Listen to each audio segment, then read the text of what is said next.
Welcome back to our second hour of 8 Bits. It's time for our post-E3 show, and we've already gone through quite a bit.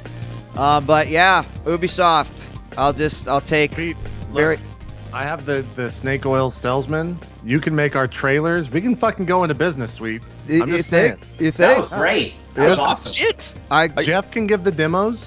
And otherwise, just run the company, 'cause we have no idea what we're doing. It'll be great. Every once in a while, I actually live up to my own name, the whole DJ part of it. I got up this morning. I like took that song, I remixed it to the 3 that I wanted, and I had a lot of fun.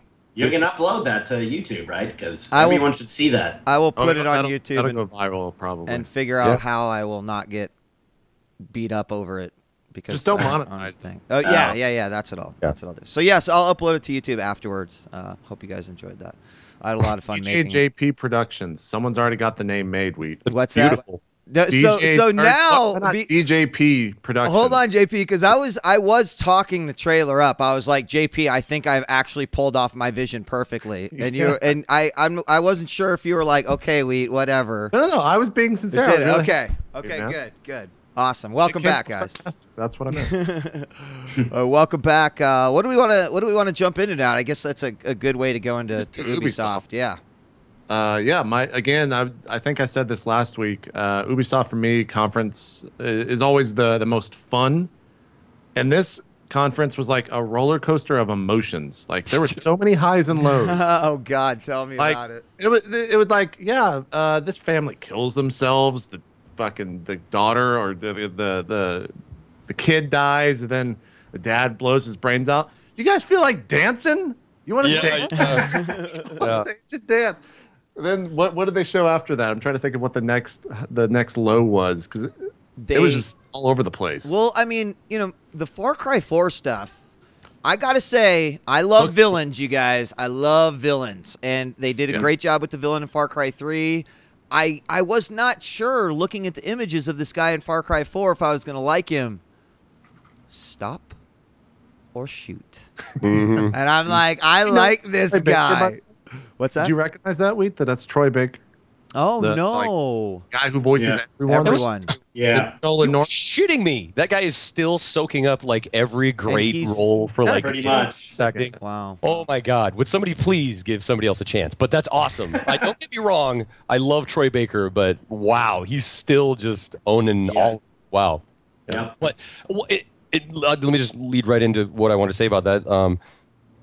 The trailer and showing, because that was in-game footage, I believe, but that is so difficult to do, to make like powerful moments like that in-game, like with the in-game engine, so they really nailed it. Like djWHEAT said, they also got it in Far Cry 3, but very powerful. Ubisoft makes good trailers. You should work. I mean, you made a better trailer for Assassin's Creed, but all the other trailers that they've done, they're really, really on point, and they're really good. Like that Division trailer, although it was like really fucking sad, it was good. Like I was interested in the game after that. Me too. The Valiant Hearts trailer, that was sad as fuck. Like, man, it's just a dog. Like if that dog dies, I'm done. I'm not going to play any more Ubisoft. Man, do you remember what happened in that studio when the Division trailer went on? It was silence. It had grabbed everybody, and we were kind of along for the ride at that point. And like I was telling them that it was just a really powerful trailer. I really liked the stop motion idea, where it just kind of told the story of this disease that just sort of like racks New York, and you see the sort of breakdown of society through that, and then with a kind of uplifting twist at the end where you have the Division actually come in to take back the streets. And I honestly went into E3 not knowing much about that game, but it sounds really awesome, like really badass. It was not playable though. That was a little disheartening. And that's that thing where it's, sort of one of the hot topics right now, is the E3 trailers where it's like, oh yeah, this is gameplay. We just had the Watch Dogs, especially Ubisoft, right? Yeah, exactly. And so, but I did have Tom Clancy III, a buddy, son of Tom Clancy. He was telling me that he saw some people actually playing it and that it looked gorgeous. So, cool.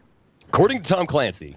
That game has a lot of promise. It does. We'll see if they can deliver on it. Like, I think that game and Destiny's coming out in September, so maybe not, but they're very similar. Like in what they're trying to do, it feels like. You think? Well, maybe Division has more like multiplayer competitiveness, kind of in the streamline of the game. Again, I don't really know if they've actually said what the Division is in terms of the gameplay from like going from A to B, except just fighting different AI opponents. But I don't know. Those games look very similar to me. But who knows? I don't know enough about the Division, honestly. I mean, it looks cool. I think we still have a lot we don't know about the Division. You know, Right. Are you going to be able to be just the good guys? Will you be the bad guys? How will sort of the world exist and operate in you know, still a lot we don't know about it, but it has to be one. Did that get pushed to 2015? Yeah, it did. Yeah, and you're not. From what I know, you can only play as the Division, the good guys essentially. Okay. And you kind of go, it's multiplayer, just kind of clearing out, AI enemies. Kind of, I want to say like a Borderlands kind of thing. You go and you're trying to get. It's all about that Borderlands. Yeah, getting good loot. They said that there will be like PvP areas so that you can do like PvP, but it's going to be more like an area. He said. They also said there's kind of like it's going to be like Guild Wars where. The town, there's going to be like hubs where, everybody can kind of hang out and be together. But when you go out into the city, that's going to be kind of like your own sort of instance or whatever. Sounds exactly like Destiny. I mean, Destiny's doing that a lot. Yeah, in a different setting. But it looks cool. I think it looked like there were no car doors being shut when people passed by them, guys. I was looking very closely to see if any car doors were just like very slowly just pushed in. There was still a lot though. If this was functional, JP, there was still a lot of the like paint flying all over and a lot of the debris and stuff. The game looks fantastic, right? It looks great. That engine that they've built for that looks really good. Give me the car doors. I want to see those car doors shut when I walk by them. That's what I'm all about. So Just Dance, actual gameplay. Just Dance now, so weird. It's so weird, but it's probably like their most brilliant move in terms of they always had that limitation of 4 players with the Wiimote, and now you just, everyone pull out your smartphone and go nuts. I know, it's one of those things, it sounds really cool, but like in reality, like how many people are... Man. It also, like, how do you score? Like, it is cool. Is that app just like an app that you download? It doesn't track anything. It's just like I think you sign into the session, like with that you're in. Is it using the your Xbox or whatever system it's on? It signs into the network, and then you sign into the same game, whether by proximity or whatever. So JP, what I'm saying is like, how's the phone tracking you dance? Because it's got the exact same technology in it as a Wiimote does. So it's like no different than holding a Wiimote. That's the genius behind it. I hate that game. That's what it's gyro. Yeah, man. Yeah. So I mean, then I'm not into it. But what's the point of the point is, Jeff. So hold the phone, Jeff, since you're getting so defensive about it. I'm okay. just asking. I don't know. The point is that when you have a birthday party for a shitload of 14-year-old girls and they're fighting over 4 Wiimotes, all of those prissy, bratty bitches all got smartphones, so now they can pull them out and play Just Dance with everyone else. That's, I guess. Father, I love how djWHEAT brings the father perspective. He's like, this is exactly what it's going to be for. Ask MiniWheat if he's excited about it. He's not. He could care less about that kind of stuff. Ubisoft failed with Just Dance now. What the fuck? Right. The Crew. Yeah. Again, I was excited about it last year, but like people said, the driving in it's terrible. I don't know if that was fixed this year. Did you guys play it at all? People just said the driving doesn't feel good in that game last year. Isn't that the important part of driving right? Games? It's a fucking driving game, so shouldn't that feel good? I don't know. I haven't. I guess it kind of got like lost, and I think in the world of E3, I didn't hear anyone talking about that game after the conference at all. You're right. It had no buzz, really. It had the buzz was last year. Like they showed the same exact thing they did last year. Yeah. So, I don't know. I want it to be cool. I think it's a very cool concept, but who knows if it actually can deliver on what they're promising. Like the idea of driving across America sounds cool for 2 hours or whatever, and like doing those quote unquote quests. It brings me back to like the Gran Turismo 24-hour challenges or whatever. But I don't know. So you actually drive across the country? You can. Yeah, it's 2 hours to get from like Miami to LA, I think is what it is. And you drive through like a bunch of major cities. I think they should have gone like the desert bus route, where like it would have been real time, you know. Uh-huh. Yeah, that would have been cool. That'd be awesome. Yeah, that's available on PC probably. To be able to render something like that. Yeah, crazy. I don't know. You know who had a great booth? I don't know. That's pardon me if I'm changing. Nah, topic. I mean at this point we could probably just go wherever. You know, But Warner Brothers, I thought, had a great booth this year. I thought they were like surprisingly strong. I don't know if you guys saw it, but Shadow of Mordor, I thought was fantastic. I thought that was one of my favorite games of the show. Oh yeah, they had a great lineup. Oh my god, Arkham Knight. The trailer for that. Say that again. Yeah, they're really doing something cool with that Nemesis system. I don't know if you guys had a chance to play it at all, but you know, I know it's a Lord of the Rings game, and there's certainly been some bad ones, and also. You know, at all of them basically, right? And I don't know at this point in the cycle of where the movies are, if it matters anymore. But I think they're doing a couple of really cool things here. One is that they're not basing it on one of the movies or books. Obviously, they're setting it between the time of The Hobbit and Fellowship of the Ring. So that's smart because it leaves them open to just make up a story, right? Which is so much better than just following along a fucking movie plot, which those never work. Okay, so there's that. But then the Nemesis system is almost like its own game. Like there is a story in Mordor, but like this whole thing about how like you can target certain orcs and like they will become your enemy. And so like what happened to me, it's sort of hard to explain. It's better to play than to talk about. But like you can. What happened to me was I decided to go after one particular orc, and there's a screen where you could see like all the orc chieftains, right, in a line, and the tree of how they and the hierarchy, like who reports to who or whatever. And that's different for each player, right? That's the big different thing. for each player. It's all procedurally generated, right? And if you time is always moving, so these guys, these orc, this procedurally generated orc hierarchy is changing as you're playing. So like one orc is killing another dude and he's rising up and they're getting more powerful. Hey, so like when I played, I targeted this one orc chieftain, right? I went after him and he killed me. I didn't beat him. And then what happens when you get to the death screen, you know, they're letting you know that time has gone by, and now that this guy who you failed to kill, he has now ascended higher in the orc hierarchy. He is now even more powerful than he was before. Right. But it creates this real sense of like, motherfuck, like not only did I not beat him, but he got a promotion for killing me. So now I really want to kill him. Sure. So I felt emotionally invested just in the demo. Like they were kicking me off, and I was like, no man, I want to kill that. So I thought it was pretty neat. I think there's something good going on with that game, and you know the developers of this are. It did feel good to me, and it's funny because the combat. One of the raps on it is too much like Assassin's Creed, but if you ask me, frankly, it's more like Batman. It's more like the Arkham games than anything else, because it does kind of the combo thing. You know, the more you do, the better it gets, and it has that kind of visceral feel to it. I don't know. I think it's really cool, and I think I'm also partial to wanting to give this game a chance because it's Monolith who made it. And these guys are good developers. Yeah. You know, they made the No One Lives Forever games back in the day. The fact that you said that it has a combo system more like the Batman games gets me so much more excited than if it had a combat system like Assassin's Creed. Just because that really right. I mean, it fits that, and it's always. They're always trying to go for scale and scope, right? In the Lord of the Rings games, where you are up against 10 guys, do it. Where it becomes much harder in the the Assassin's Creed games.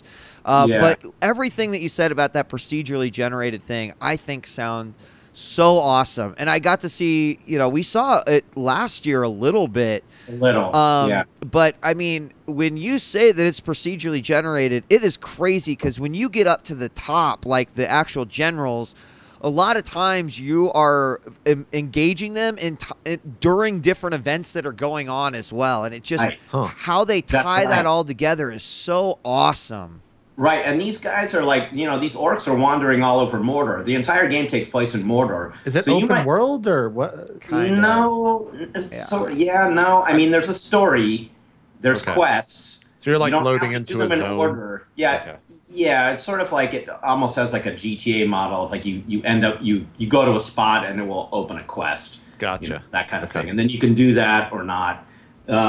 But they weren't even showing that part at E3. They were just showing the Nemesis system in action, But like you can be going after one chieftain or whatever, and like another dude just happens to be wandering by with his posse of Urukai, and you're boned. It's just really it's an amazing. I mean, I think it looks good. I was sold on that. I thought that Arkham. God, the game what's the new one called? Looks good. Arkham Knight. Arkham Knight. Let Man spew on this. I know. Man was probably just fucking drop it on us. Yeah. Well, I just want to say really quick. I didn't get a chance to see a whole lot of the Shadow of Mordor stuff, but you've really sold me on it because what it sounds like to me is kind of like a Dynasty Warriors thing, but with like a way more interesting approach to the combat and like I said, the real time, enemies are leveling up and things like that. Clearly for me, I mean, Arkham Knight is that's going to be like the shit for me. I absolutely cannot. It looks so fucking good, like graphically. Holy shit, it does. Yeah. It looks beautiful. You did the interview with the guy, man. Did you get anything out of him that you didn't know about before? Well, I mean, I really kind of bowled my way into that. Carnage is a huge fan of the series as well. And but I didn't bowl my way in. Carnage was like, "Do you want to tag team this thing?" And I was just like, "Fuck yes!" Interviewing Dax from Rocksteady. Really, what I got from that interview was just what I have felt the whole time, which is that they genuinely have a love and a deep understanding of Batman, and they nail the experience of like you said, the combat for me is just the core thing that keeps me playing those games. But then also they handle the stealth so well too. But I would have loved to ask some of the, I want to say like the harder questions. I know one of the things that I'd love to see in Arkham games is a more sort of like living Arkham, because Arkham usually is. There's always some excuse as to why the streets are only filled with thugs running around. It'd be cool to because in this one already, when I first saw the trailer, it was the Scarecrow, with the threat of the city. So it's like, they cleared it out again. But that, I guess, is, just sort of minor details. Otherwise, the design and everything just looks insane. So what did you think of the Batmobile becoming like a tank? A lot of people are not upset, but divided on that, I guess. Better word. Well, I know, because, of course, it's Batman doesn't use guns. Yeah.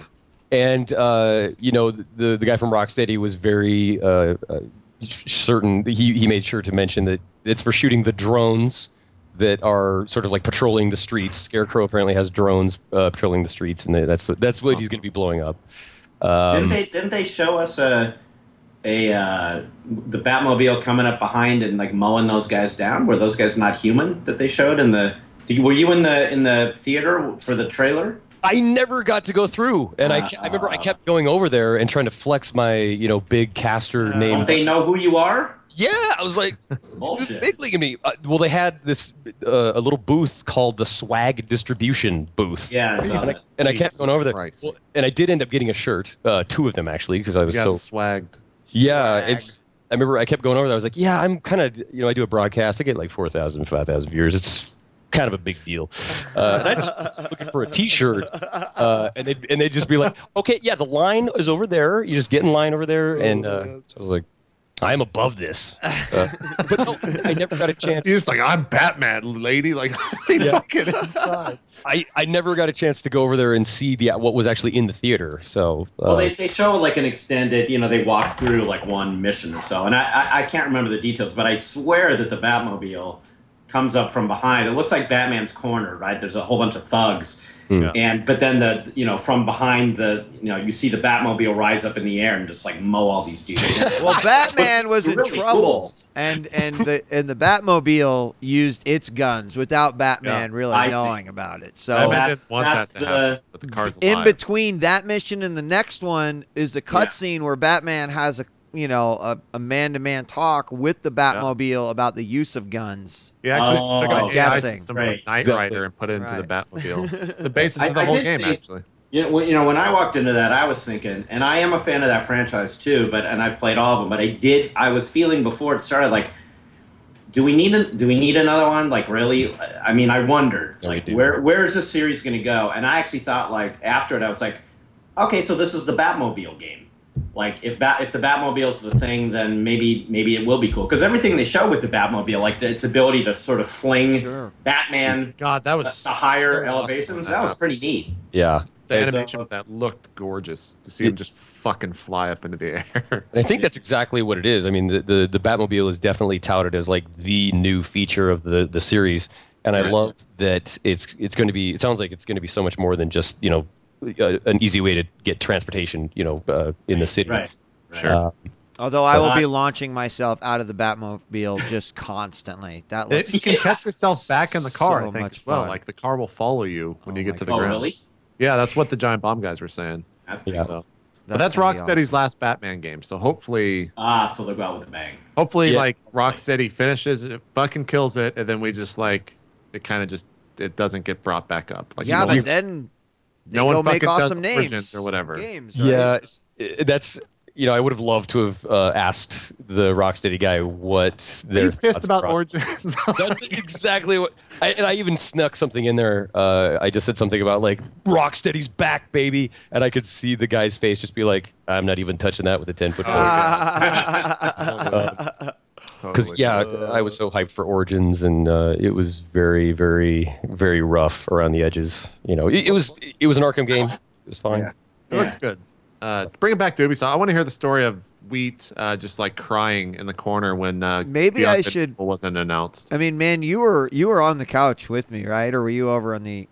This was like when I was convinced that Beyond Good and Evil 2 was coming. Oh yeah, it was hilarious. One of the funniest moments behind the scenes of the Monday's Day Zero cast. Like djWHEAT was just ready to explode. Like every little teaser is like, he's like, this is it right here. Beyond Good and Evil, right here. Here we go. Beyond Good and Evil 2.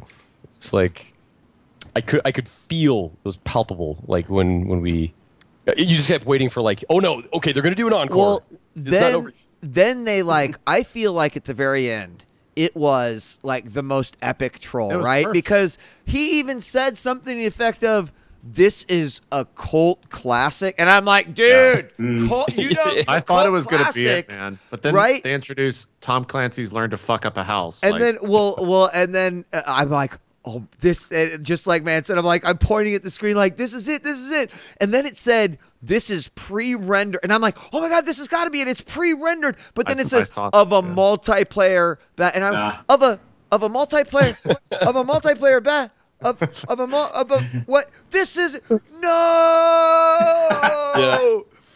and I was just I just face in the thing, and then I think I remember more than anything was the moment of, I guess, trying to accept it when I said, and man pointed this out to me, he's like, it was so cute the way you said that, but it was like I said something effective, well, I guess it looks good, or something like that.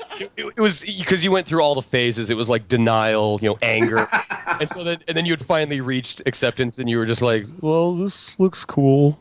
It looks pretty cool. Like they fucking destroyed that house. I don't know how it's still it's standing. all pre-rendered alpha footage with like it that. No. I thought that was playable. I believe people are playing that. No, maybe maybe I misread or misheard, but I thought people were playing that at E3. What they like put. This is a pre-rendered gameplay. Like that to me tells me that like the real thing could be running at 2.5 FPS, and they rendered it out to 30. Oh yeah, it says this is. I'm almost positive it said this is pre-rendered alpha footage. People chat's with me. Really? It was playable. That was gameplay. It wasn't a render. There was a demo at E3. Yeah, that was gameplay. I thought they were playing that. 2.5 FPS is what the Bloodborne gameplay was that. I heard that. Okay, I haven't seen the other footage. I'm almost positive it said like pre-alpha. But at the end of the day, it's Ubisoft, so who fucking knows, anyways, man? Like maybe in France that means that it's a pre-render. That's what playable means. I don't know. It looked pretty cool though. I'm gonna. Yeah. You're like really investigating this thing. I want to know, yeah, because I was really under the impression that what they showed was still. Well, we can while you're looking that up, we can jump to Sony real quick. Jump to Sony. What did Sony start out with? What was their first thing? I don't even remember. I just took away like hatred for the fucking powers thing at the end that lasted 3 years. That was a big mistake. Well, it went on a little long. They could have hit that and quit it and been like, dude, we're going to get powers on here. I was running for the fucking presidential chair with his fucking hand motions all fucking day. That was nonstop. Yeah, that was bad. Was that? Oh, go ahead, Jeff. No, you go ahead. Was it Brian Michael Bendis that they brought out? Yes. Look, he's a great guy, but why? Well, and he's a great writer. He is amazing in the comic scene. But just you don't need him out there talking about powers for that long. Yeah, that was I think the one like place where Sony that was like old school E3 that we just don't need anymore. Where you've got people up there talking irrelevantly about stuff that I mean, that's where Microsoft nailed it, like pacing and timing wise and content wise. And Sony did okay at the beginning, but that middle part was just like, wah, wah. You know what? I'm watching this off-screen gameplay thing, and you go back and you watch the difference between the two, and you see all the fucking shrapnel and stuff coming off the walls, and I'm not seeing any of that shit right here. In fact, why aren't these people even firing at the walls? Like, if I had it, that would be the only thing I would do is, like, shoot one little hole and then throw grenades through. I don't understand what I'm even. Let's be honest. If that was really real, then it wouldn't be like, all right, I'm gonna blow this wall. It'd be like, I'm coming to fucking get you. Yeah, exactly. It would be the worst. That trailer was made to look pretty, but people are right. Like, yes, you could play it, but it obviously did not look as good as what they presented during the Ubisoft conference. Totally. That's basically what it comes down to. Yep. I'm trying to think, like, what did Sony show? Like, they kind of had a meh conference. It was good. They showed a lot of games, but for some reason, none of them are memorable to me right now. For what? For Sony's conference. What? Like, what did they lead with? What did they? What did they lead with? Oh, I thought you said that's what you said. What did they lead with? I thought Sony had like the. They led with Bloodborne, dude, didn't they? No, I don't think they led. That was middle. But I was certainly like so glad because I know for me that was something that I wanted to see from their conference, an official announcement about the Project Beast footage that everybody had been going on about, and I guess. Yeah, and it's totally. I mean, and then I was able to get in. They were showing gameplay footage, nothing playable, but I went in there, got my Bloodborne shirt. And I just want to say it is absolutely a Souls game. Miyazaki is directing it. But it's basically like, Van Helsing, like gothic horror setting, but it played exactly like a Souls game. And with a gun, right? There's a gun. You had like a close range gun. Right. Yeah. You're not going to be like sniping enemies. Right. But gameplay wise, it just looked exactly like Souls. I think it was Miyazaki. I can't remember. Somebody asked, you guys correct me if I'm wrong, somebody asked, like, is there going to be a mode for less hardcore players? Yeah, that was Patrick that asked that, yeah. Yeah, and the answer was just no. Yes. The best part, too, is that Patrick said that, like, they ask it in English, and then the translator, like, translate it into Japanese, and then Miyazaki just goes, no. Yeah. Does it excite you guys? I mean, obviously from what their accolades are and what they've accomplished and how much people love this game, they could probably make more of the same and everyone would be happy. but I think something a little different makes me even more happy. But what are what are your guys' first impressions on it? I guess I'll just jump in again. I would be happy. I mean, yeah, I'm going to be happy with a Miyazaki-helmed Souls game. Like you said, they could just keep making that. The formula might get stale because that's part of what the Souls games were so great for early on was when you didn't know what was going on or you didn't have this, list of like best practices on like how to deal with the situation. That's when it was the best, know. But everybody kind of knows how to deal with stuff now, and so hopefully they do have kind of a new mechanics or like a new system that will kind of shake things up for guys like me who have played the whole series. Yeah, spent hundreds of hours playing them. Yeah, I agree. I think that I think they're just a really smart company. I mean, clearly as designers, they're kind of geniuses, right? But in terms of the pacing now of their game releases, it's pretty neat. I mean, like, they didn't even make Demon Souls 2, right? I mean, technically, they went and they did something different with Dark Souls. And it feels like, you're right, they could just do Dark Souls 3 now, but then they start being like everybody else in this industry, that they'll just start doing Dark Souls 5, 6, 7, and to mix it up with something new already after just 2, I think shows like a certain like creative spark that's cool. Oh, yeah. Like they're not just resting. They're like, yeah, well, we've done Dark Souls. And every time you start with a new IP, no matter who you are, you still have to get that name over to people, right? It would be way easier for people to just buy Dark Souls 3 off the shelf than it's going to be to buy Bloodborne. Just in terms of getting the name. That just means more work for them in making sure people know what that is. Yeah. So I have a ton of respect for From. I think they're awesome. Yeah. Yeah, it's still really mysterious. Like the gameplay footage they were showing, there was no UI whatsoever. Yep. And I'm pretty sure they were like God moding it because you couldn't see the life bars or anything, and they just didn't want the person dying. Did you see like the in-theater game? Yes. Yes. So I heard that like one of the things that actually had me most excited was, and I think it might have been Patrick that was talking about this. He was saying that like there's a bell that would sound, and when this bell would sound, all of the mobs would scatter to new places. So every time you died, it wasn't the same thing over and over again. It was like a new, like the mobs would be in different areas. Awesome. So it wasn't memorizing shit. Cool. It was like a new take every time. They were definitely seemed, like there was more action going on. Like there were like townsfolk that were like going to like a ritual where they were like burning this giant creature that they had found. And you didn't want to go down there to interrupt because then they would all, mob you. So it looks like it's, there's going to be a lot more like action because, like in the Souls games, there's like these thresholds where like enemies will just stand there and stare at you until you cross a threshold and then they rush you. It looks like there's going to be more, a little bit more strategy going on there. I just want to say again, I really hope, because the game looked gorgeous. But oh my god! And I know it's like pre-alpha, just demo thing footage, but oh my god, the frame rate on that, it was like unwatchable. Like sometimes I was like, damn. And the one thing I'm really hoping for personally is I hope that this time they actually sort of give us a challenge. I mean, because Dark Souls 1 and 2, like baby games. Yeah. Come on, From Software, bring it this time. Are you that asshole that's in chat every time it's like, this game's easy? Is that actually you on all your multiple accounts? Yeah. Just careful. Jeff's going to be in your chat just being like, dude, this fight is so easy. It's like, God, just roll to the fucking left. What are you fucking doing? Like, that's Jeff, every chat.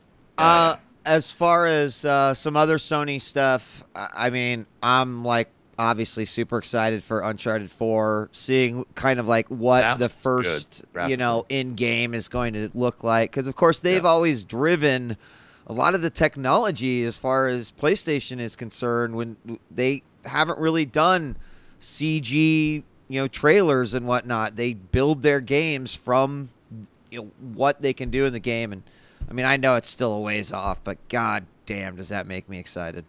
Yeah. It does. The Uncharted series. Yeah, it looks awesome. Yeah. And they also like it seems like that's going to be the end. Like the way that they were with the title and how that like the dialogue, it was like, well, this is it, guys. Drake's going to die. He's right. Like, we're prepping for you from the very start. They should talk to the Sims developers and work on the ending. There you go. He's going to die. of laughter. We'll see you guys next year. See, Yeah.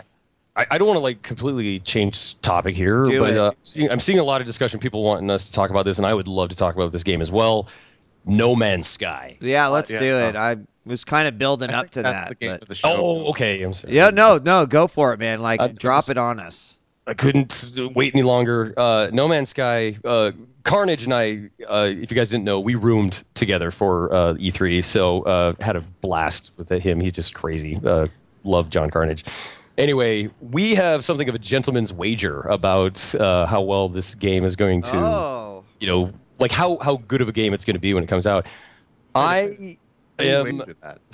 Well, we were talking about like on Metacritic, depending on like what the score okay, it's the Metacritic number. Gotcha. So we're going to buy each other dinner. I'm usually the pessimist, but I am really hoping that if this game I'm hoping it's not like a Molyneux kind of, you know, this guy's just hyping it up kind of thing. Like, you're gonna go back. I'm trying so hard not to get hyped for that game, but God, it looks fucking good. I want it. I want it to be the thing that they're talking about because it sounds incredible. And you think it's gonna do well? Carnage is not. Carnage is not hyped. He thinks that there's just gonna, you know, that it's just gonna be like an exploration kind of sim, and that you can kind of just go to different multicolored planets. And I feel they've said that there's going to be way more to do than that. Yeah, you know, the devs were saying like there's an upgrade system. There's like there's actual like when you die you lose everything that you've gotten on that character. Like it's I don't know. Like they're promising a fucking ton with that game. Yeah, that's for 10 people. For 10 fucking people. Let's actually have this discussion because we were kind of had it on the way home, and you know, one of the things that came up instantly was, you know, during the trailer they show this giant dinosaur forming, and then it says, you know, Star Slayer 47 discovered this new species, and then he flies off. But that whole concept of you're starting in your own world, you're gonna find shit that no one else has in their own world, and then we got on the subject of can that be done? Right. And at first I was like, that's going to be really hard. But then I started thinking about Spore. And I was like, you know what? Yep. I could make a fucking million different monsters in Spore with the click of a button. And I feel like, I feel like, though, it is possible. That they're not feeding me bullshit, that this could actually be possible. The thing is, I think Spore, I agree with you, but I think the Spore could be used as both a good sign and a bad sign too, right? Yeah. Because Spore was also touted as like, this is going to be like the game of creation. You're going to be able to do everything. And part of what they touted too was the space exploration. And as we know, that was pretty underwhelming. Yeah. Right. So, I mean, I agree with all you guys. I thought No Man's Sky, it looks beautiful. The concept is super cool. You gotta love that this little tiny company, Hello Games, has all this hype around it now for this game. Like, it's awesome for those guys. And I want them to pull it off. I think we're all rooting for it. But like, can they deliver? They're promising a lot. I just hope they're not over promising. Did you see where they have like they've programmed AI on these big monitors in their studio, where that's at, and this AI goes around and records animated GIFs and throws it up into this giant like wall of these GIFs to make sure that like there's not a monster with like 13 arms and no legs, so it just fucking like rolls around and shit. And it takes GIFs of like everything in the world, and like they'll just go and like pull and like pick random images to see what it's looking like. He actually described that. I'm like, why is that not the game? Like, I just want to do that. You guys, if Sony put this basically at the end of their conference, someone over there has to have played this game and gone, holy shit, we need to, if someone went over there and played it and it was, you know, the I guess the vapor fest that people think it could be, I would believe it would not have a space there. So someone had to have played this and went like, damn it, Jim. Put it at the top of the show. The Giant Bomb guys said they were going to see it on Friday after E3. So Maybe they actually saw gameplay footage. I'm sure they'll have the piece up sometime this month. It's got to be crazy for these guys because they were, barely known not that long ago. Now they're massive. They're just and they're massive, and everyone is looking at them. There's all these eyeballs on them now. So now they kind of got to deliver. I mean, really, I do hope that it's as good as it looks. I mean, it sounds fantastic. If they pull it off, we all win. Yeah, it's gonna be very difficult too, though, because I know Anthony Carboni was interviewing the guy about what is going to be possible, and I only caught a snippet of it because it was while I was watching the Bloodborne footage. I could hear those guys talking about No Man's Sky. It's like I was getting the full E3 experience. Anyway, Anthony Carboni, they were talking about how you could possibly through certain systems. You could poison water sources and then poison the entire ocean for a planet, and basically then just fucking skip out. Right? Yeah, exactly. So because Carboni was really sort of playing the devil's advocate for the trolls who could get a hold of this sort of total freedom system that they're talking about, and the guy he was just you could tell he was so perturbed. He was like, why do you keep going to the troll aspects of how you could do it? But that's that's a problem with those kind of games. It's difficult to balance that kind of stuff because there are people out there just dying to get in there and just fuck with everyone's planet as much as possible. To speak to that, Dev, it was really cool to see him on the biggest stage of E3 on the Sony conference, and he was just a real person. He was just totally sorry, I'm really taken back right now. This is scary as shit. And he spoke like a normal person. I wonder how much of that was actually on a teleprompter or if it just had his name and said speak. He looked really, really good and genuine on that. So that's awesome. Yeah. Sony, let's round out Sony. I'm actually really excited for The Order. I learned. Did you see that? Yes. Was there gameplay? I did. I watched a guy play it. How do right you in front feel of me. about to me, it looked in the trailer they showed. It looked like I was watching Beyond Two Souls, where people would be walking by, then it'd be all right, this is your time to shoot. Aim the reticle. That's what I got. Does it look much different? Oh no, this definitely an action title. Okay. Yeah. What I saw looked very. And so on rails.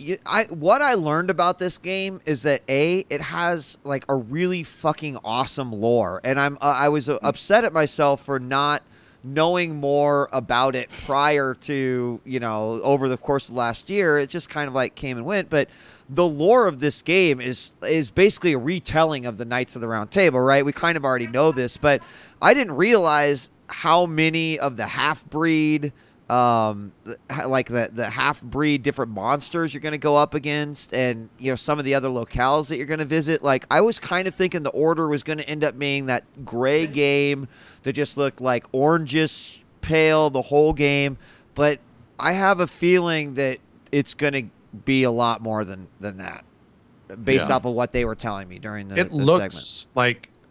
when they would show the game and show you walking in the world, and then the HUD came in, I was just what the fuck? It was seamless. It looked amazing. Oh yeah, how that it looks incredible. But it's so interesting because these guys made portable games and shit. Right. It's Ready at Dawn, right? They've just been waiting for a chance to shine on a AAA. They've got money, and this is it, man. I think that these guys have the chance to be that next Naughty Dog in terms of cinematics and how we tell a story and you caring about the characters. I really got that sense from these guys and checking out their game. So yeah, I'm hyped for it that. Looked pretty good. It looked pretty.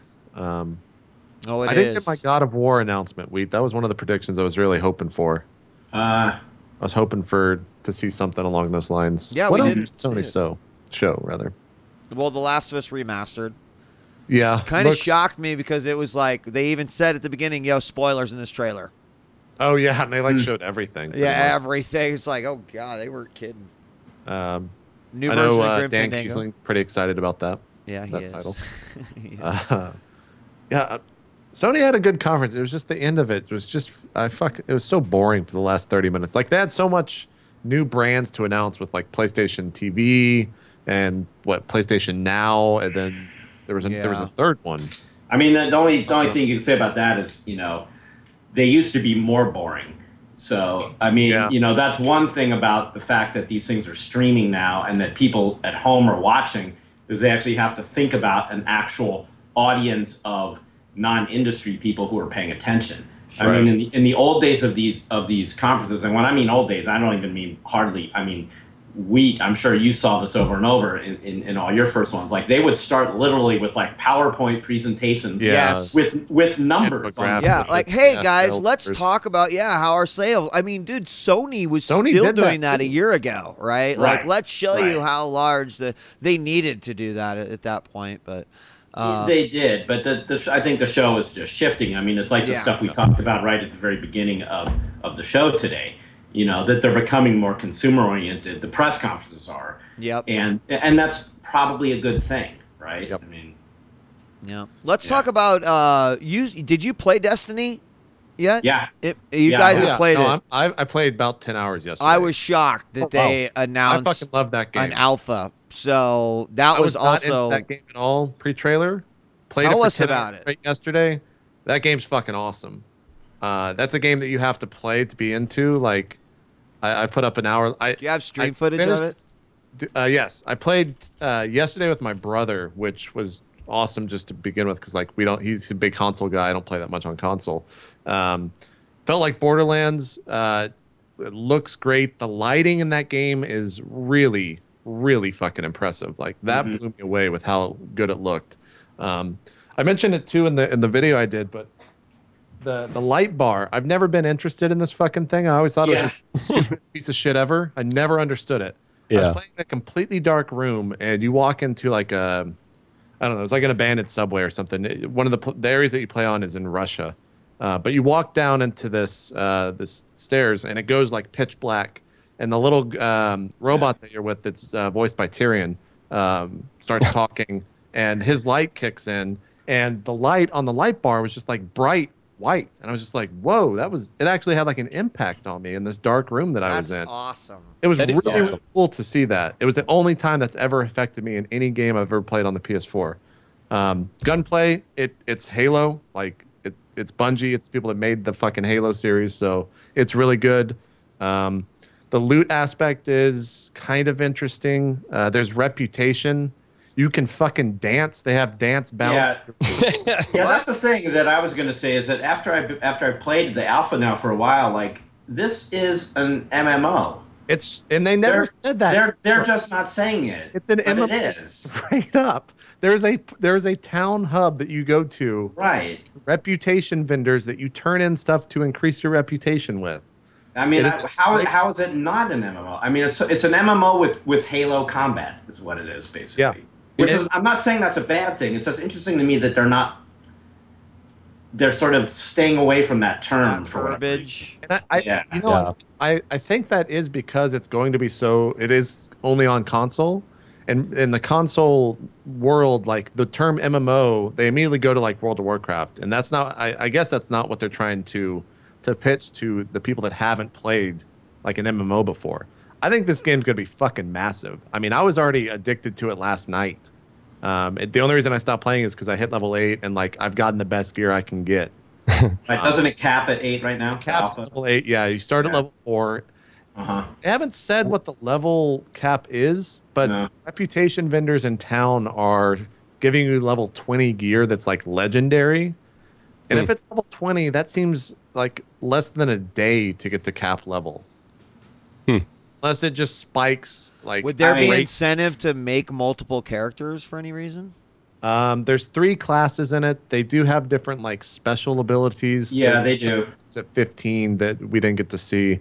You're showing right now, or at least 10 or 15 seconds ago, the like speeder. Yeah, it's like these guys watched. It's like they watched Return of the Jedi and saw like fucking forest scene and like, we need that in our game. This needs to be in our game. That's cool. Awesome. Right, and speaking of the controller too, by the way, like they're using the touchpad really well too and cleverly. Yes. Like use the touchpad to bring up this vehicle. So I have a couple more questions. Like you're in this area, right? So this big area. Are there other people? What? Yes. Other people just load into your instance. Yes. Like, as you're just wandering through the world. people will just like pop into your instance, and then as you leave that area, they'll leave, and more people will pop in. Well, I think you could tell me if I'm wrong, JP, but I thought it was that when you like first warp into like on a planet, that's not an instance yet. That is everybody playing. So but then when you go onto a quest, right? Exactly. Oh, gotcha. So like, there's a quest that it'll matchmake you with people, or you can bring in your own quote unquote fire team, which is a party or a group. Yeah. And then there's other things I think it's called an explorable area.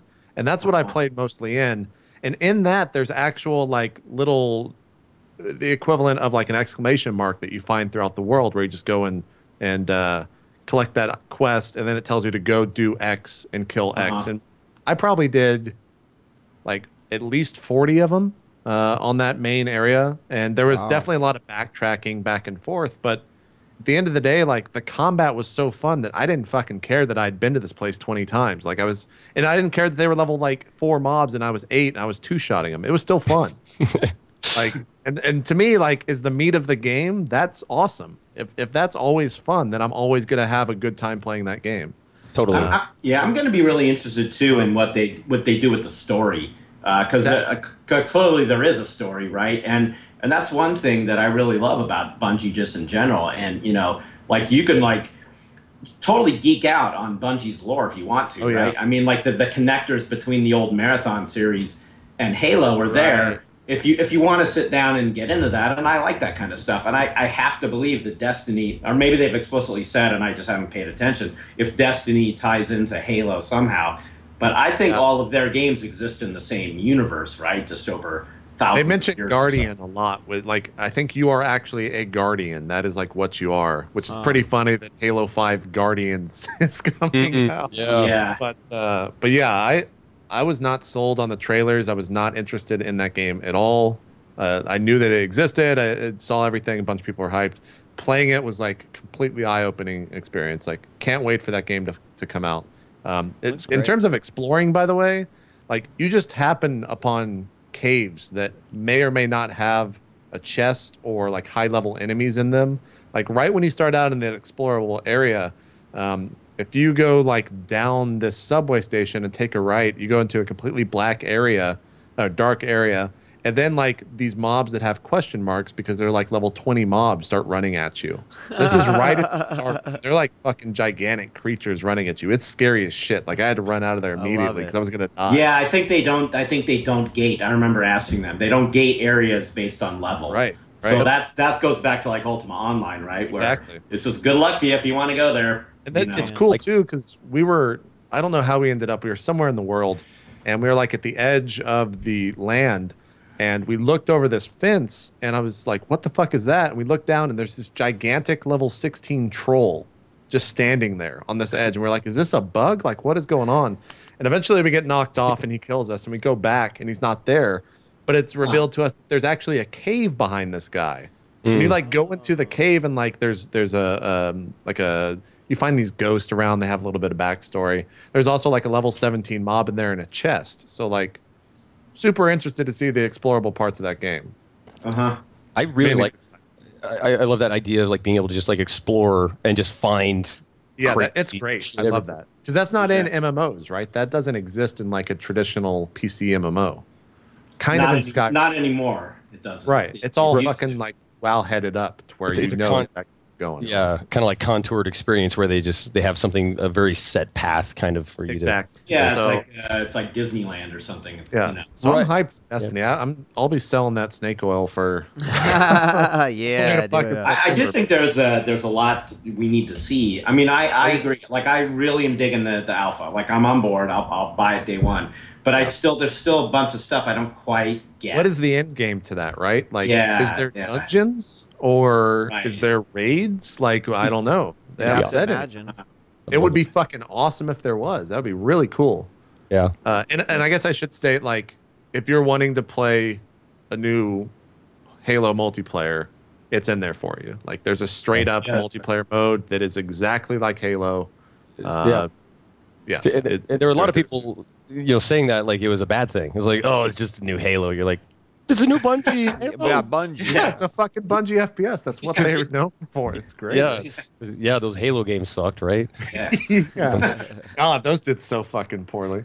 Yeah. Let's talk about Nintendo. Should we wrap up the final folks? I gotta say, you know, it wasn't my now top game leaving E3, but it's still on my top 5 list, and that's Splatoon. I'm actually super stoked for this game. A lot of people were sold on that. Everybody I talked to at E3, especially people who had played it, said it was a blast. Right. And it just looked a lot of people were having like a hard time playing that. Like they didn't understand how the moving through ink, or were they just like bad gamers? I think that one of the things they're going to have to think, okay, I haven't like actually sat down and touched it and played it. But I did talk to a few folks that did. So first off, innovative shooter, right? No real killing per se. The point is to paint your opponent's map, and you have, you paint the same map, you have more paint or more of the map covered than you do. But the unique part about it is you are all squids, and you can transform into a squid and move through your straight ink. up Nintendo shit. Yeah, man. totally right. I want whatever they smoke at so the control Get scheme, together. from what I understand, you pick up this game, and your game is, or your brain is so trained, right, to operate this way and that way. From what I understand, like a default control scheme doesn't make a terrible amount of sense to anyone who normally plays other console shooters, right? So that's the easiest fix in the world. But I would guess if I was going to have to, defend these folks who are just bad at the game, that's one of the reasons why. Okay, that makes sense. So, I mean, I just think it has a lot of potential. It's smart because it's non-violent. It's smart because it's innovative off of shooters, and it's smart because it looks like it keeps you in the action too, right? Yeah. So it's not like a Counter-Strike where there's downtime or anything. I don't know. It's really completely excited out for of left this. field from Nintendo. Like, if you would have told me they're making a multiplayer FPS, I would have been like, "What Nintendo are you fucking talking about?" Like, there's Right. Yeah, well, and I kind of have to, give Nintendo some credit for not going, because when I saw the painting aspect of it, I was like, they could have very easily just made this like Mario Sunshine, multiplayer edition. They could have put their IPs in it, exactly. Yeah, and it looks like it fits perfectly with the squids and how you can swim through your paint and all that, and very cool. But I even like the IP stuff. Like I thought Yoshi's Woolly World looked Both super those cool. games looked really good too. Like right, what was the other one? Kirby's Kirby, the claymation thing. like the Kirby game. Yeah. The fucking Kirby game, the Yoshi game, the Mario game, the I know, Zelda yeah. game. Like, what does it fucking matter about the real names? I gotta say, I don't know if I was sold on Yoshi's Woolly World, because I guess when I was watching it, I was kind of looking for like new mechanics or like new, and really all I saw was it looked like Yoshi's Island in Yarn, and so there I go. I guess I'm just a fan of Yarn. Well, there you go. And Jeff actually is late for his knitting class here. Hey man, I'm old. That's what we do. We knit. We knit. Well, and it's one of those things. It's like, if it ain't broke, don't fix it kind of things. And so. What about the Toad game? Oh yeah, that was weird. Smart. What was that one called? One of the best parts of the new Yeah, Mario I game. don't think I saw really what it was, but people were like, "Oh, I can't wait for the new Toad game." Captain Toad's Treasure Tracker. It was basically the small like side things that were in the new Mario game on the Wii U for Toad. It's that, but a full game. And those were some of the best parts of the new Mario game for me. Oh, it was kind of like super into it. It was like a 3D puzzle thing where you can like shift the camera. That's exactly what I was gonna say. Yeah, because that's what it looked like, sort of like 3D puzzles that you kind of figure out how to get through. And for a full game, like it's also the first time I think Toad's ever had his own game. You go, and it's about time. You go, Toad. Toad. And it's Captain Toad. It's not just Toad. It's Captain. That's right. He got a promotion. He got a promotion. They gave him a title. Toad finally getting some love. That's Year of Toad. Seriously. How do these look so good? No Man, more Nintendo just fucking understands how to do. They just know how to do art direction. I just don't get it. Like, This E3 was the one that made me think, okay, I could get a Wii U. I really a thought lot of people saying that. I think a lot of thought there was no chance, but now I'm getting much closer. Coming off the hype of Mario Kart and then into this E3, like Nintendo's sure they might not be the best in sales right now. Hopefully that'll pick up. They beat Xbox One last month. Yeah. I mean, Nintendo has been down and out like how many times in their career? Like this is not the first time there's been a big Nintendo slump. Sure. You know, so I would like to hope that they're going to arise from this thing that they're in right now. Hey man, if they deliver on what Zelda looks like and they actually make a game that looks as good as whatever they showed, and they even said that was gameplay, which I still don't fucking believe. Yeah. Like, holy shit, that looked amazing. Yeah. I feel like we're all better off when Nintendo does well. You know, I just feel like the gaming community in general, like what I don't have to really say this is obvious. They're just so unique. You know, the spirit that they bring to the party is just so different, and it's like so pure in its joy. Totally. You know, that I just want them to win. I just want them to do better. You can almost say we're almost all better off if Nintendo does poorly because they're going to rebound. That's surely. Though I guess the one time when they really did succeed with the Wii, then we got stuck with fucking motion controls all the time. Yeah, so fuck everybody. Fuck you, Nintendo. But even that, you know, the Wii itself was a huge risk, and that's what I think is refreshing about Nintendo. And like you said, it would be so sad to see them go away because they always do bring this really unique. Sure. You know, they're not afraid to take chances that, you know, Sony and Microsoft, they really just kind of stick to the standard, like, you know. Right. They do say some stupid stuff from time to time, though. No. They do stupid things, both. Holy fuck, Reggie. Man, like, what? Oh, man. See, and God, I could talk for the whole rest of the show about that. Because if you follow me on Twitter, like, yeah, it got me riled up, of course, as a streamer. But I feel Nintendo were really on point, and they had a fantastic E3. But that interview with Reggie, whether or not you think it was clickbait from Polygon or whatever, you cannot deny that the things that Reggie was saying, it was just full of just he honestly sounded like living in Reggie, like he sounded like every person who is not tapped into like live gaming. That's what they always say. Like I tell them, like, oh yeah, I make a living broadcasting games, and the first thing I always say is like, so are people watching you for tips and stuff? And I'm like, no, it's pure entertainment. Right. And you know what, Reggie? Not the fucking Nintendo tip line. Because it is. Fuck you, Reggie. And I'm sorry. I'm going to I just want to say the thing that really bothered me about it was you could just tell now bans MANvsGAME from broadcasting any Nintendo game. The thing is, it's not even about whether it's fun or not, because of course, you know, who wants Nintendo deciding whether what is fun or not for you?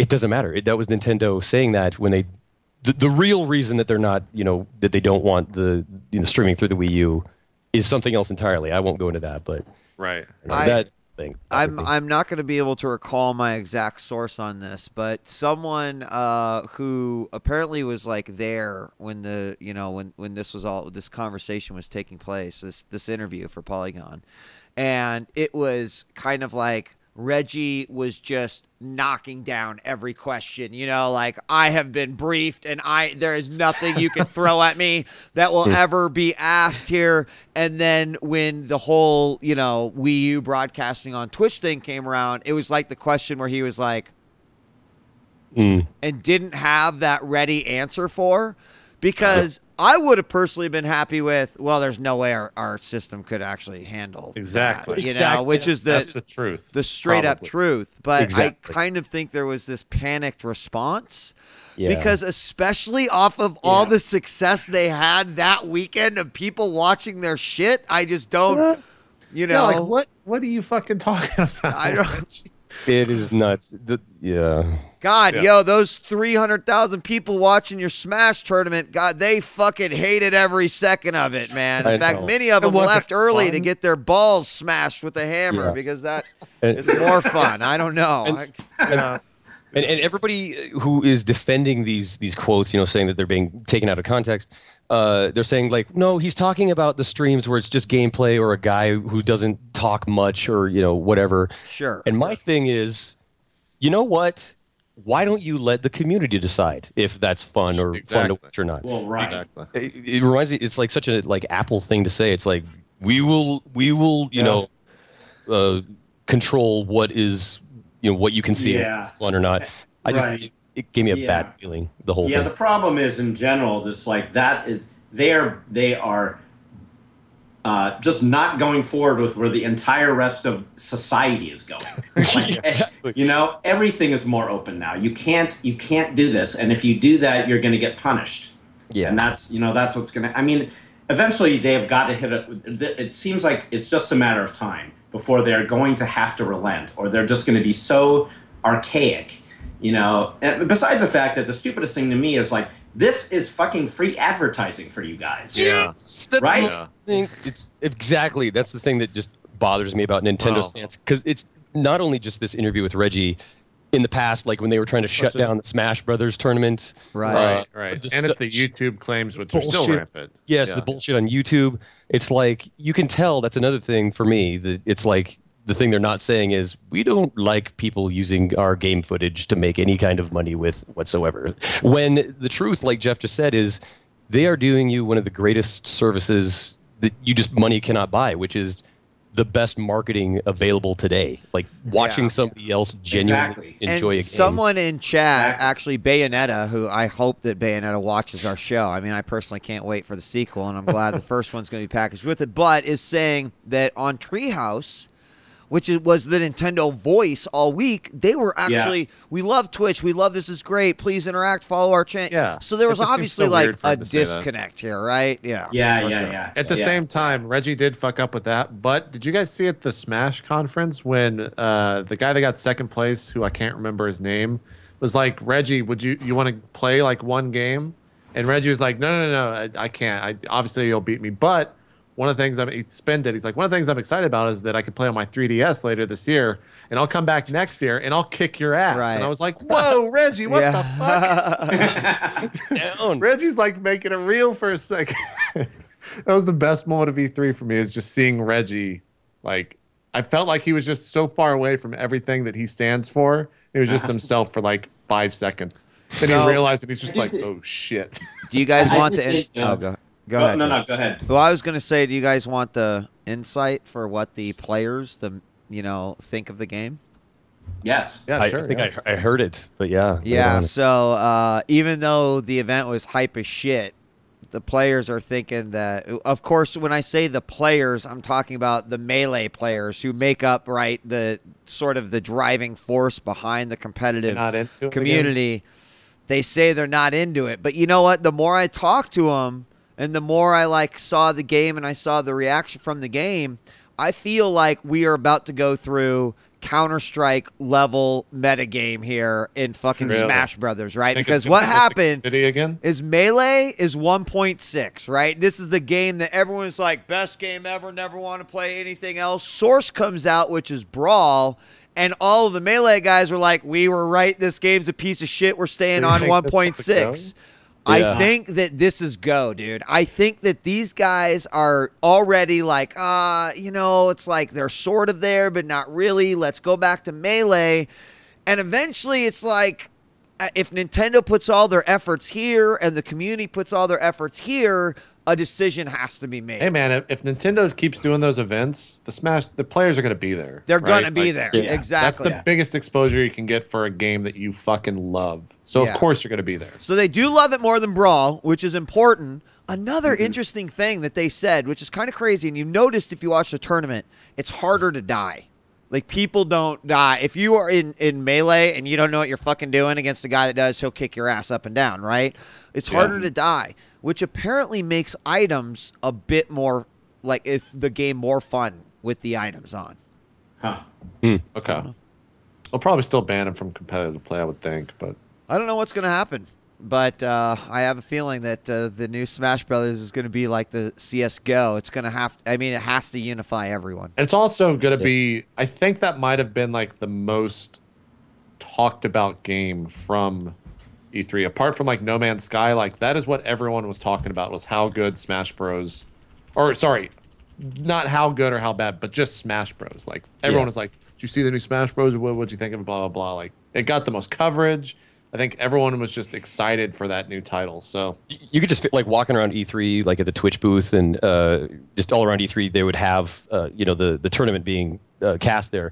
It was always people standing around just staring at the tournament footage going on. So like even at the event, there were people just like really into the tournament. So definitely a brilliant Oh yeah, smart move. Event. Yes.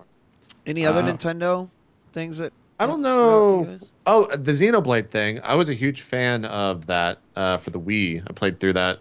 I didn't actually play it on the Wii though, but I can't really go into that without. Anyways, like it looks really good. I think I want to see like where the mechs come into play. There was on the Treehouse they streamed the first 45 minutes of that or something like that, and it was really cool to watch. It was a straight up RPG.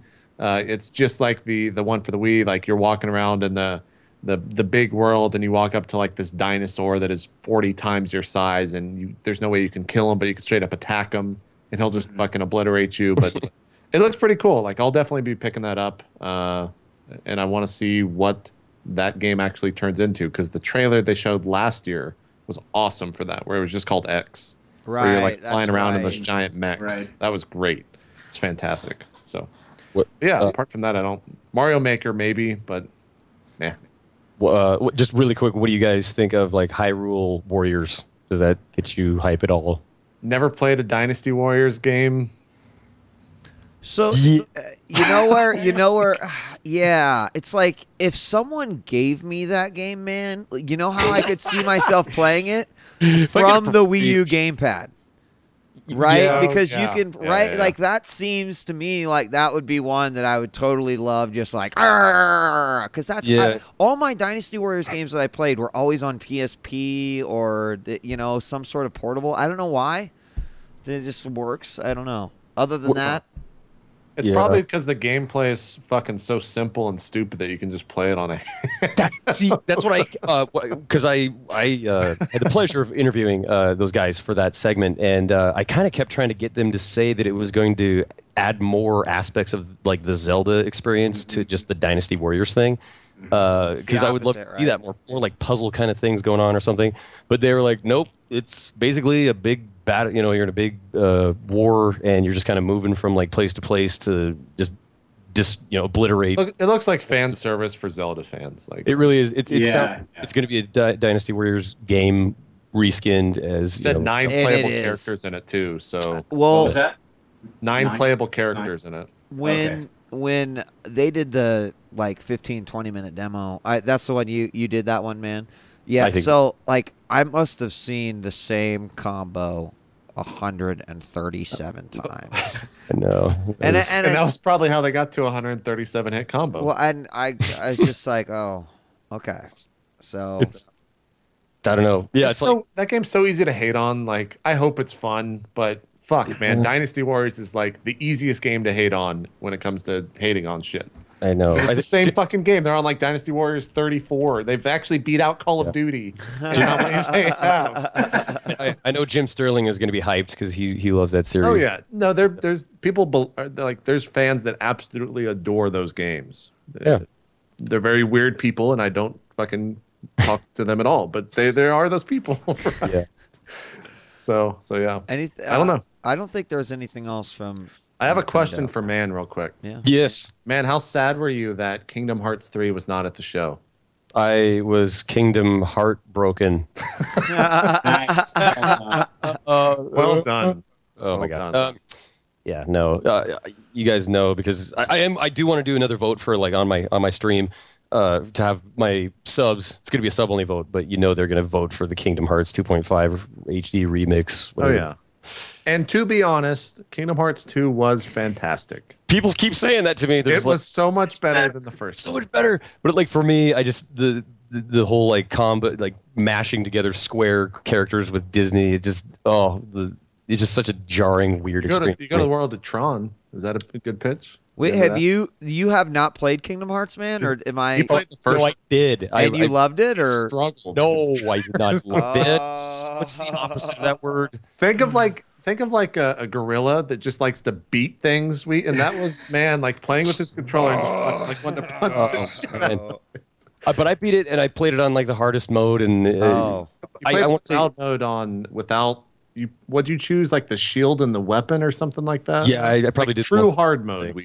Yeah, and I you know, and I got to say the combat for a JRPG was great. You know, like I can't do the menu selecting thing, and so it was very much like, you know, you were actually fighting the characters and stuff, so that was great. But for me, it's just the setting. I just couldn't get into it, and so now I'm going to go through a whole nother Kingdom Hearts game, and I will hold you guys to that, saying that it's better. So it'll happen. I liked it. But I also like Disney and Square mashed together. Yeah, so I thought I was gonna like it more than I did. I mean, I bought the first one back in the day, and it seemed like such a cool concept, and it is a cool concept. But I think I realized after like 20 hours, it's like, I guess I'm less of a Disney fan than I thought I was. I'm not really emotionally invested in what's going on with Goofy right now. You're gonna chop his head off, and I'm not really gonna care. Or the mermaid, or like yeah. Well, her name is Ariel, JP. She has a name, okay? She's not just the mermaid. Just shut up. Yeah. Well, I just want to, on the Nintendo thing, just want to hit it really quick, because the reason I have a Wii U, I just remembered that I actually do have one of the current gen systems, and I bought that thing for Bayonetta 2. And what a cool bomb they kind of dropped with the fact that it's going to include the original Bayonetta with it. Yes, like, everything, right? It's like the best version of it. And it was supposed to run the best too, which is crazy. I'm wondering if the original Bayonetta is going to be jam packed with all the Sega Easter eggs in it. You know, with it being the Nintendo on the Nintendo platform now. But I just want to say, Platinum Games. That's why with that announcement of their new game, I was on board immediately, because Bayonetta is just glorious to play. Yeah. Love that game. Huh. A lot of people are saying that it doesn't look that good because it is on the Wii U. Okay, you're into it still? Okay. They're saying it was on a better hardware. Is what is some direct quote. I mean, I'd love a Bayonetta game on next-gen hardware just to see what kind of crazy shit they do with their hair. But everything I've seen, I've actually been like, holy crap, I can't believe that is a Wii U. I mean, this is the first third-party title, I think, that has impressed me beyond Nintendo's first-party titles. You know, I look at most of those games, even Xenoblade a little bit, I looked at and I was kind of like, you know, you see that new Zelda stuff and you see this and you're just kind of like, does no one know how to use the hardware?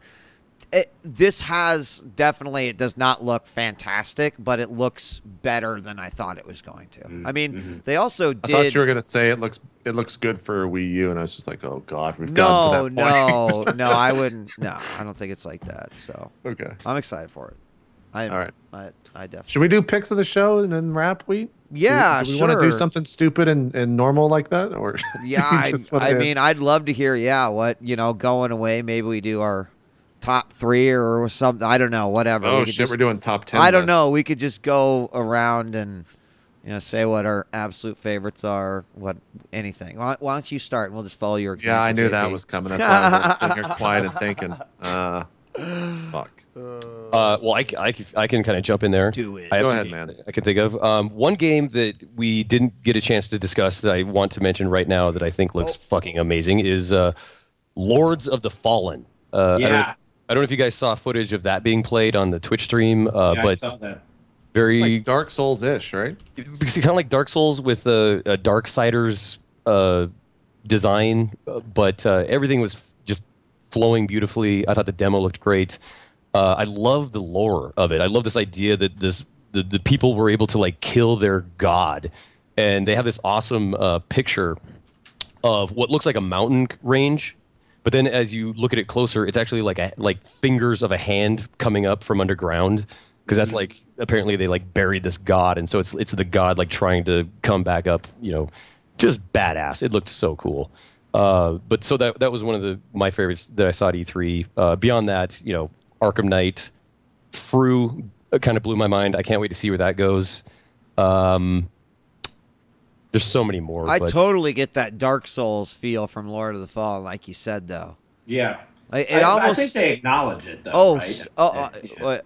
I mean, even if they and it's Namco Bandai publishing it as well, so. That makes sense. Yeah, it makes a ton of sense. This looks fantastic. I mean, from what I've seen, the animations look good. The character design looks pretty epic. Lighting and shit looks awesome.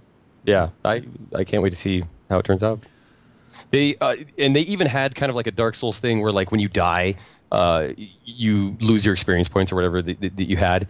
But they have like a time aspect where like you have to get to it as soon as possible because your experience will kind of like leak out of it, so that you have to, you know, you can't be messing around. I like that. Yeah, a little twist on it, but yeah, looks great.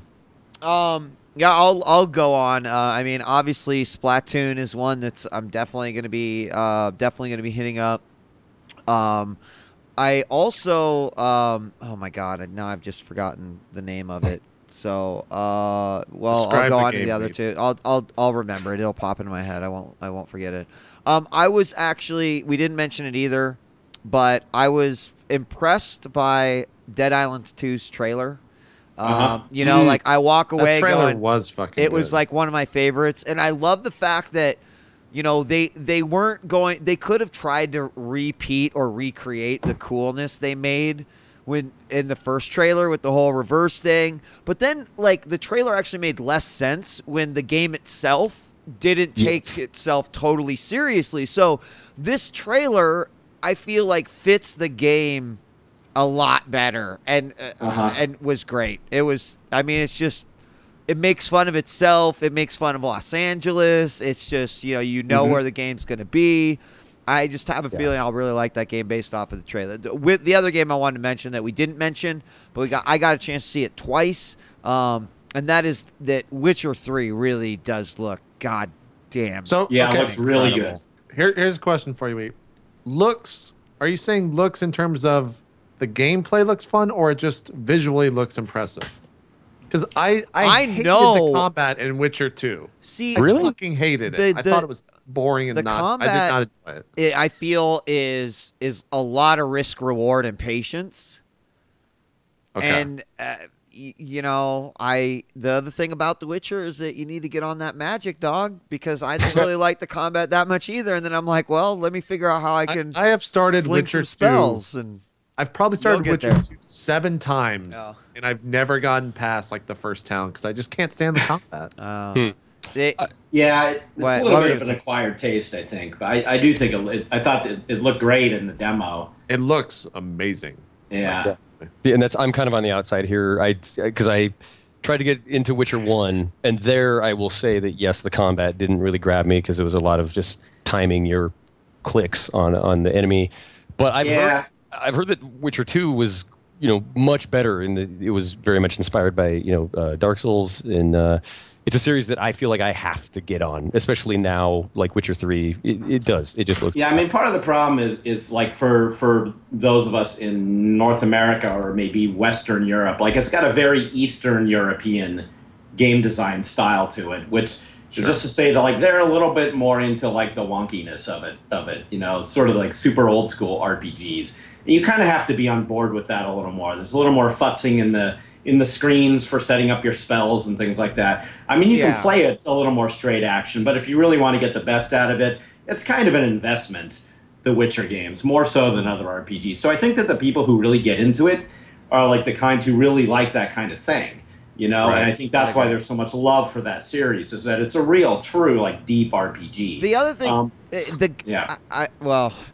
I mean, I feel like maybe I'll start it for an 8th time and I'll love it. Who knows? I really want to enjoy that game. I've started it so many times. The combat, man, I just couldn't get into it. Well, hang on for the sex scenes then. Maybe you'll enjoy those. No, I already watched all those on YouTube, Jeff. Don't worry about that. I know that it kind of like, it sucks to say, well, you have to suffer through it to experience, but like, Geralt like the character himself is just grade A fucking badass, and that's one of the one of the great things. And a lot of what I've seen so far is just more exemplifying that. Like, don't forget this guy is fucking badass, and that's why you love this game. Right. Yeah, there's a moment in the demo that they showed where he like goes in and he just rips through this whole group of dudes. And he's saving a damsel in distress, of course. And you know, at the end, there's sort of this moment. I think, especially because it's The Witcher, where she says, you know, are you going to come back later? You know, and it seems sort of like like here we go. Yeah, these guys have to do it every game, but whatever. Look great. Yep. Anything else, Sweet? You know, I mean, I think I come off. Obviously, I'm still excited for The Division. No Man's Land is definitely way up there. Sky. No, excuse me, Sky. Sky. Yeah, I mean, a lot of other stuff that I'm interested, but isn't like the needle's going crazy on my radar. You know. So go ahead, Jeff or JP. For me, I think Mordor for sure was in my top 3. I said why. One that we didn't mention here that I thought demoed great. I really need to see more of the game, but I thought they had a great demo, was Alien Isolation. Oh, fuck. Why didn't anyone tell me that it was just Outlast with aliens? I could be the spokesperson for this game. I was watching going like, holy fuck, this is just Outlast with aliens. This is going to be the best game ever. Pretty much. I mean, it was scary scary as shit. Did you guys play with a Rift? No. No, I wish I had. I think, I forgot where I heard this from. Someone was saying that they were originally going to use a Rift, and then like they had maybe it was during like pre-E3 week or whatever that the journalists go down to. They actually used one, and the first journalist they put it on actually like ripped their headset off because it was too fucking scary, and so they didn't use it at E3 because of that. They were behind closed doors, but not on the floor. They just had a headset, and I ran into this guy. This dude came up to me, and he's in the Air Force, and he's on active duty, and he said that he was playing hands-on, and the second time that the alien killed him, he ripped off. He said he was done. He was too scared. Wow! I can't wait. Yeah. Oh, that's a great. So I asked for his name and rank, and I got in touch with this. We don't want this guy defending our country. Yeah, man. Fucking digital monster. What an asshole. Well, see, and then I gotta say that I really was hyped by Advanced Warfare. And I'm like the last guy who I ever would have thought would say that. I just thought, I mean, maybe it's all flash, but it just demoed so well. So I know it's not like Call of Duty needs a pitch here, but I thought it looked great. Maybe they're really hurting in those sales year after year. So yeah. Please do them a favor and buy that game. Check that game out. Purchase a console for it. It's supposed How much did Activision pay you, Jeff? That's what I wanted. Yeah. Yeah. It did look good. I like the tech. I want to see like some really cool like new guns or just weapons. I love like secondary functions and all that stuff. So that's what I want to see. Oh yeah. Yeah.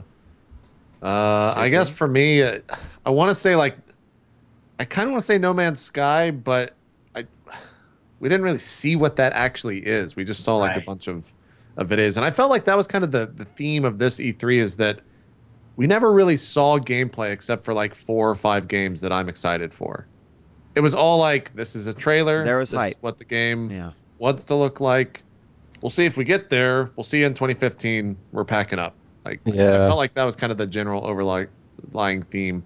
But at the same time, Destiny, I think, is the one game that I actually did get to play. And for like a complete turnaround on that game, I'm really, really into it. That's cool. And I want to see more of that game in September when it comes out. Yeah. So apart from that, like everything looks. I thought it was a pretty good E3. Like I'm not blown away by anything. We didn't have the Xbox One, PS4 shit that we had last year to get hyped about. I liked it a lot. Overall, I felt like the show. What I liked in the end was I thought the tone or the vibe the whole week was optimistic. Yeah. Like it felt good. Yeah. You know, I have been in 19 of these fucking things, and like I can tell you, many years, you could just tell people don't want to be there. You know, there's sort of a down vibe. People think things are shit, but it felt really optimistic this time. It was a good E3. The new age for gaming, Jeff. New age for gaming. I can't believe I said that. I totally agree with Jeff. You know, like I think I was even joking with MANvsGAME the first time, like, oh, I'm so glad it's your first E3, so like I can like feed off of like that passion and enthusiasm that you have all the time. But even if it wasn't necessarily, I was sort of super hyped for game. It was the combination of everything. I mean, I got to host the the official E3 Twitch stream with MANvsGAME, and yeah, exactly, right. Like that's a huge one. Everything. Sorry. Everything else. No, I thought some bad awesome. shit was going on. Like I heard what he said about Rainbow Six Siege. You get off with I heard that, that man. Right shit. there. I'm just like, well, shit. Jeff's sleeping on the couch tonight. So for me, this really was like just such a memorable E3 for so many reasons. So I mean, that's why I said that it's been my best E3. I don't know what else to say. Yeah, I mean, like everybody said, this was my first E3, and I feel like with these kinds of events, you can go into them. Well, I mean, you have to go in them. You have to take them with a grain of salt. Like they obviously are the event of the year that the companies are bringing their games, and basically they're just trying to hype the shit out of everything. And so, yes, you have maybe like trailers that are overdone. Maybe they're tweaking the look of the in-game engine and stuff like. So you have to be wary of that stuff, but overall, and I was kind of looking forward again to sort of like the big gaffes, like the awkward kind of like overly caffeinated. And again, EA was the only people that had that shit. Well, the crying from Alicia Tyler, which you never talked about, was. Wait, she cried? After one of the things, dude. JP. I thought that was a joke. She was actually in tears after that dog thing? I think she was. No, it was after. It was after Rainbow Six Siege. She was like She was like in tears over how beautiful and amazing the game was. And you need to go back and look at that shit, dude. In fact, you should go watch our stream and see how I come back into the show after that. Huh. Yeah, in tears. Yeah. But I feel people, of course. Because I remember doing the show on Monday, the Day Zero cast, and we were like, tweet at us with hashtag E3 Live, and from then on it's always like this competition to be like, who's more jaded, like who's least impressed with everything, and I just still feel like their games are they're incredible every single time, like just all kinds of new shit being shown, and if you go into it, wanting just being all like jaded on the whole thing, that's what it's going to be for you. Yeah. But I genuinely feel most everybody had a great showing at E3, and the focus was totally on games, so there wasn't a lot of that other fluff. So my first E3 was incredible, so thoroughly enjoyed it. It's great to have you, man. Cool. I mean, does anyone have any final like E3 anything? I know Jeff has to go, so do you want to get some last words in here? Yeah, clearly I have to go. Let's do it. Jeff, final words. We got to save Jeff's marriage, guys. Looking forward to round 20 next year. Exactly. If I'm still alive after this whole thing went down. All right. I'm sorry. All right. Do you want to give your final shout outs then, Jeff? Greenspeak, Twitch TV/Greenspeak. I will be live streaming Dark Souls 2 in about 2 hours, assuming that I'm alive. Okay. Yeah. Awesome. Yeah. And then he'll die for your enjoyment. Again. Yes, again. MANvsGAME, it was an honor to not only get a chance to host E3 with you, but also to have you here on 8-Bits, so thank you so much. Do you have any final words? Tell all these folks out where they can find you and watch your stuff. Absolutely. Are you talking about shameless promotion? Because that's kind of my... Yes. Just dive right into it. Yes, I am Man from MANvsGAME. I want to thank you guys so very much for having me on here. But yeah, you can find me streaming. I swear, this Monday, I'm going to be back. I've been sick. We just moved. I'm going to be setting up Man Cave 2.0. Yeah, but over at twitch.tv/MANvsGAME. You can find me there. I'm also out on Twitter at MANvsGAME. That's MANvsGAME. But yeah, just surreal this past week, being a part of all the madness. And again, thank you so very much for having me on 8-Bits. Thank you, man. We'll have to do it again. So let's do it. If you'll have me. We will. Thank you very much, man. JP, how about you? Same thoughts. Just thanks for coming on, man. It was an awesome show. Glad you were here. Glad you had a good time. Hopefully you had a good time. We've got R&D tomorrow at same time as this show, 4 o'clock Eastern. So it's myself, Wheat, Jesse Cox, Maggie, and Steven playing more Numenera. More role-play nerdiness. It's always a good time. It's over at my channel, twitch.tv/itmeJP. Apart from that, I think we're doing roleplay at Anaheim next week as well at MLG. So if you're going to be in the area, I don't know if it's going to be like broadcast into the area. I hope not, because then a bunch of fucking console like Halo pros are like, why the fuck is there Dungeons and Dragons in an MLG? This is real fucking weird. But we'll see. I'll try to get more information on that. But yeah, apart from that, thanks everyone for watching, and we'll see you next week. Awesome. Or I won't actually, because I'll be at Anaheim, so I don't know. We'll see you soon. I'll talk with Jeff. We'll see what we put together. Either way, thank you, Jeff. Thank you, JP. Thank you, MANvsGAME. Had a blast with you at E3 as well. I thank you all for watching the show. I too might be streaming a little bit later. It's going to feel so good because I've been away from video games, but around video games for a week. It's driving me nuts. I got to stream something. I got to get it out. I will, as soon as this is over, release the Assassin's Creed Unity djWHEAT dubstep remix trailer on YouTube. JP will have the 8-Bits VODs up shortly. And that's it. We'll see you next time for another episode of 8-Bits. We are out of here. Thanks for joining us. Peace. Bye-bye.